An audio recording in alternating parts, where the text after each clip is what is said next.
Hello everyone, I am CA Payal Kanwar. So guys, जैसे कि आप सबको पता है कि हमारा बजट आज पेश हो चुका है, तो देखते हैं इस बजट में क्या क्या की हाइलाइट्स है। तो फर्स्ट है इसमें इनकम टैक्स को लेके। इनकम टैक्स स्लैब में कोई भी चेंज नहीं हुआ है। दूसरे नंबर में हम बात करते हैं कि जो न्यू इनकम टैक्स की बात हो रही थी, जो हमारा 1 अप्रैल 2026 से एप्लीकेबल होना था, अब वो एप्लीकेबल होने वाला है। उसके अपार्ट फ्रॉम दैट कई सारे फॉर्म्स भी नोटिफाई किए जा रहे हैं।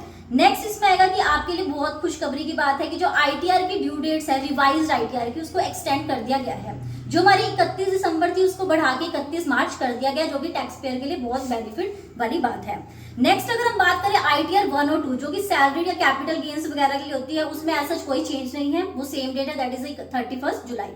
अगर उसके अपार्ट फ्रॉम दैट हम नॉन ऑडिट केसेस की या ट्रस्ट की बात करें, उसमें डेट चेंज है, दैट इज 31 अगस्त। यस, आपने सही सुना, 31 अगस्त। नेक्स्ट हम बात करते हैं टीसीएस रेशनलाइजेशन। टीसीएस में कुछ चेंजेस है। ये उन लोगों के लिए बहुत बेनिफिट है जो कि बाहर जाना चाहते हैं, ठीक है, या फिर एजुकेशन के लिए या मेडिकल के लिए बाहर खर्चा करते हैं। तो हमें पता है कि जो ओवरसी टूर पैकेज पे जो पहले टीसीएस का रेट था वो 5% या 20% था, जिसको अब गवर्नमेंट ने कम करके 2% कर दिया है।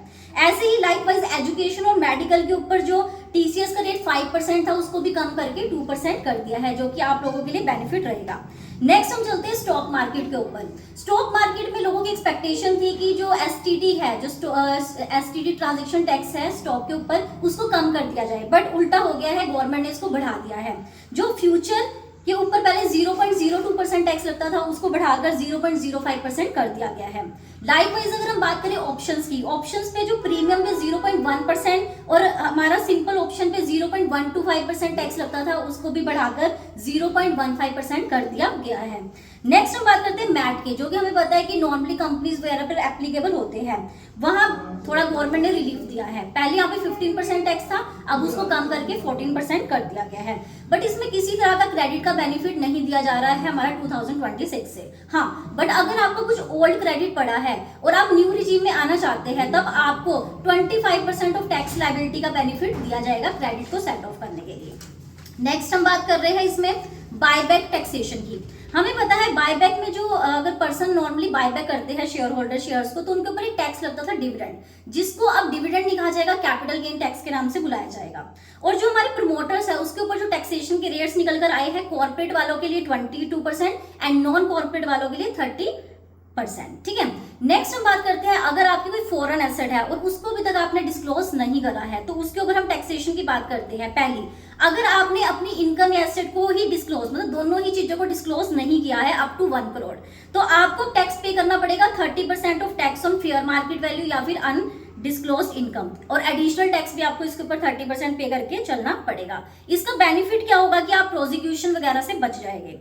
नेक्स्ट, अगर आपने अपनी इनकम को तो डिस्क्लोज किया है बट एसेट को डिस्क्लोज नहीं करा है, और आपकी एसेट की वैल्यू 5 करोड़ तक है, तब आपको पेमेंट करनी पड़ेगी पूरा 1 लाख रुपीज, ठीक है, एज अ फीस। तो इसमें भी वही बेनिफिट है, पेनल्टी और प्रोसिक्यूशन से बच जाएंगे। तो इसका मतलब है कि अगर आपको फॉरेन एसेट अनडिस्क्लोज है, तो उसको जल्दी से डिस्क्लोज कीजिए, अदरवाइज दिक्कत हो सकती है।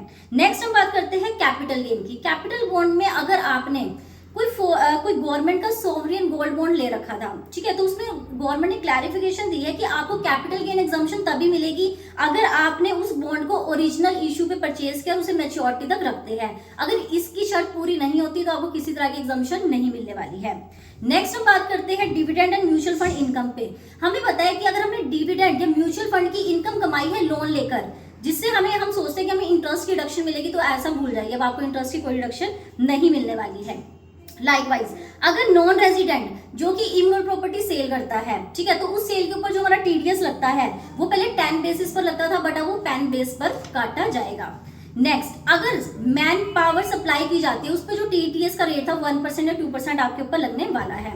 नेक्स्ट, अगर हम बात करते हैं टीडीएस की, टीडीएस में जो आप टीडीएस को कम करने के लिए एक लोअर या डिडक्शन सर्टिफिकेट असेसिंग ऑफिसर से अप्लाई करते थे, जो कि क्या था हमारा, थोड़ा सा मैनुअल होता था, तो उसको थोड़ा सा कंप्यूटराइज ऑटोमेटेड कर दिया गया है।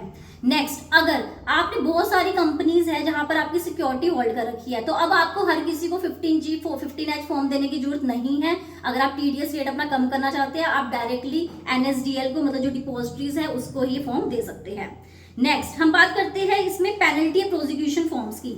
हमने कहा जो डिमांड नोटिस में आप अपील फाइल करते थे और उसके ऊपर आपको कोई इंटरेस्ट बनता था, तो अब आगे से इंटरेस्ट आपका नहीं लगेगा।